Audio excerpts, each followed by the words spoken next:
What happens when you're a Mesopotamian god who really, really, really wants to have sex? Well, you have sex, and then you have sex with your daughter and granddaughter who's also your daughter, and it kind of keeps going. Then you eat some plants and kind of become pregnant? Yeah. In this video, we examine the interpretation of the textual composition Enki and Ninhursag, specifically Gwendolen Leick's assessment of it as a comedic composition intended to make fun of the god Enki for his lack of, shall we say, self-control. Like, subscribe, come along for the ride.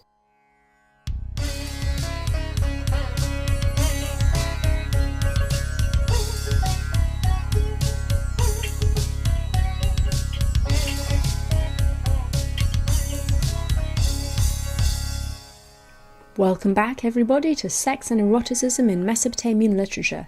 This is episode 8, part 2 of 2, Enki's Lust, or Reasons to Keep It in Your Pants. So, an overview of this video. We are going to go over a brief synopsis of the myth. I read it in its entirety for our video yesterday, so if you haven't watched that, I highly recommend you go and watch it now, because this will make a lot more sense if you have a fuller picture of what's going on. But if you don't have time, you can just watch this video straight through. I've tried to make it a standalone as well for those who, have better things to do with their time. We're going to look at some earlier interpretations by scholars as to what this myth is actually doing, and finally we're going to look at what Gwendolen Leick thinks is happening here. So, this synopsis is going to be brief. It's going to focus on the sexual aspects that the myth entails, as that's kind of the point of this video series. If you want a longer synopsis, you can check Leick's book, or if you want to just read the whole myth through for yourself, the link is in the description box below. Leick does point out at the beginning of her chapter that this story is full of wordplays and double entendres that are almost impossible to render accurately in translation. So this was probably quite a comic reading in the original Sumerian. The myth has a very basic repeated pattern. The god Enki sees a beautiful goddess.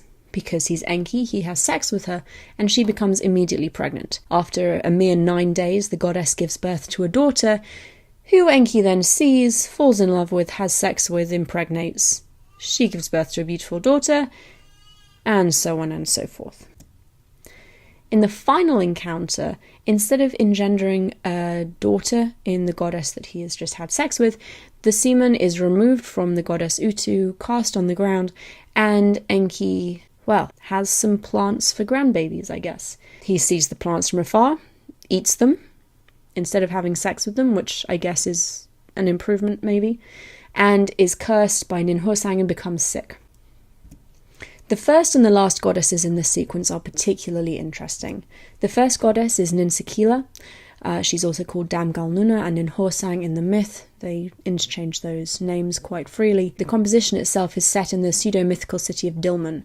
Dilmun was a real place. Mesopotamian cities traded with it quite extensively, but this version of Dilmun is not entirely real, as you can tell because there are gods copulating in its fields. Dilmun is viewed by Leick as Ninsekila's bridal gift, though it's a faulty bridal gift because as Ninsekila points out, there's no water. Leick suggests that this is one of the first humorous parts of the myth. Enki is so infatuated with Ninsekila that he presents to her a faulty gift. He's not got enough presence of mind to make sure that the city has water and can function as a city. She complains, quite rightly, and in response, Enki fixes Dilmun, makes it abundant in water, also preeminent in trade and agriculture, and therefore shows his power as a god. Specifically in this instance, he's showing his power through a verbal command. Then there's a physical expression of his power, and I'm sure you're all surprised to hear that it is done with his penis. He digs his penis into a ditch, as one does, and Leick argues that the mere presence of the goddess here makes this an erotic scene. I would argue that the penis probably makes this an erotic scene, but, I'm not the scholar writing on erotic metaphor. Digging his penis into a ditch here is a metaphor for having sex, and as I've said before, the reed banks, the marshes, these were all areas in which sexual encounters took place in mythology, so the location is quite erotically charged as well. The metaphor is then made explicit when Enki impregnates Ninsekila. Enki's actions toward Ninsekila show his power in 2 ways. First, we have the power of his verbal command, in which he fixes the faulty bridal gift of Dilmun, and second, his successful impregnation of the goddess. The last goddess is the goddess Utu. Nintur, in a kind of motherly role, gives some advice to Utu, who's here acting as a daughter, granddaughter kind of figure. Basically, be careful if you go into the marshes, because if you go into the marshes, your dad, granddad, great-grandfather, Enki, is going to want to have sex with you. It's just what he does. And Nintur suggests instead that Utu should use the situation to her advantage. Later on in the text, you see Utu asking for gifts, including things such as apples, which were appreciated for their aphrodisiac qualities. And in response, Enki is so besotted that he does indeed grow fruit for Utu.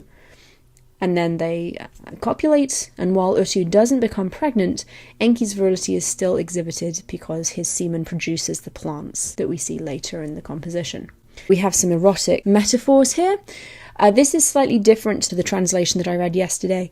The translation yesterday had it that Enki could see out of the marshes. The translation Leick is using has Enki sticking out of the marshes. This, she suggests, is a reference to his erection. And hey, why not? And then we have the boat metaphor. In another text, the goddess Inanna describes her vulva as a boat. So here Leick reads the word foot as a reference to Enki's penis.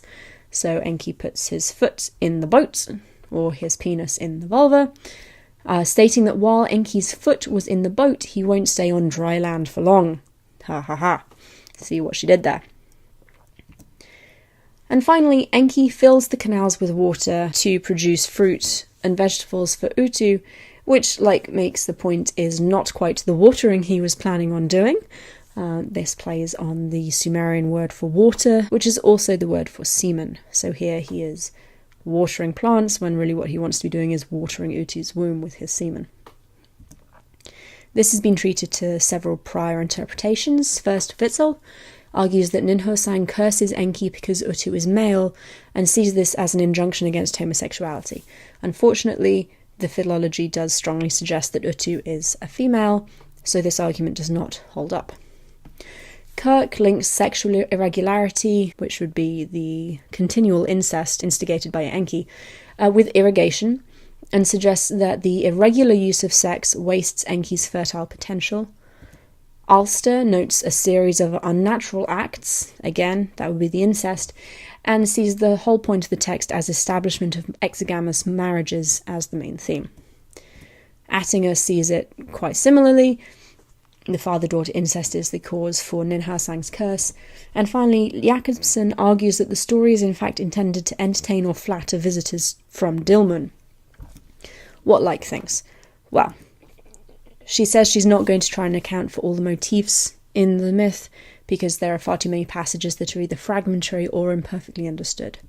She does argue that the narrative, as it is mostly concerned with sex and sexual humour, it's actually intended to be a humorous story. She argues that the sexual themes create an expectation of absurdity and exaggeration, and that Enki's sexual urges lead him to make a complete fool of himself. Not only does Enki present Ninsekila with a subpar bridal gift, but his lust, shown also in the gluttonous consumption of the plants, leads him to basically become pregnant with his own semen, shown in the plants again, and needing to essentially borrow Ninhursag's womb to give birth and be cured of this pain that he has. We also have again the interplay of the word water and semen. Dilmun is very famous for water, it's a famous port city, Enki is a water god, and the whole event takes place in the marshes. Again, water also means semen. You're going to get so sick of me saying that by the time this series is done, my apologies. And finally, she argues that the curse is not placed on Enki because of his incestuous tendencies, it's because he decrees destinies for the plants, and he is not given the right to do that because Ninhursag is a plant goddess, so she's pissed at him because he kind of stole her job and decreed destinies for the plants when that was what she was supposed to be doing. So she gets furious with him and curses him. Finally, Leick argues that this is really not supposed to be a theological religious treatise. It's a humorous story. We do not get the impression of religious intensity. A work such as Enki and Ninhursag therefore makes no sense as a myth or deeply significant theological treatise. It's supposed to be comical. In summation, the text focuses on the god Enki and his sexual exploits. He doesn't come out of it very well. Given that he's kind of the protagonist of this whole composition, it's very strange that he comes out of it humiliated, having been cursed by a woman, and then have someone have to give birth to cure him. There is abundant sexual metaphor in here, and Leick argues that it's a comic warning against the power women hold over men who have no self-control. Next time, we're going to have a reading of the myth Enlil and Ninril, and remember, resist poor scholarship. Always ask, how do you know that?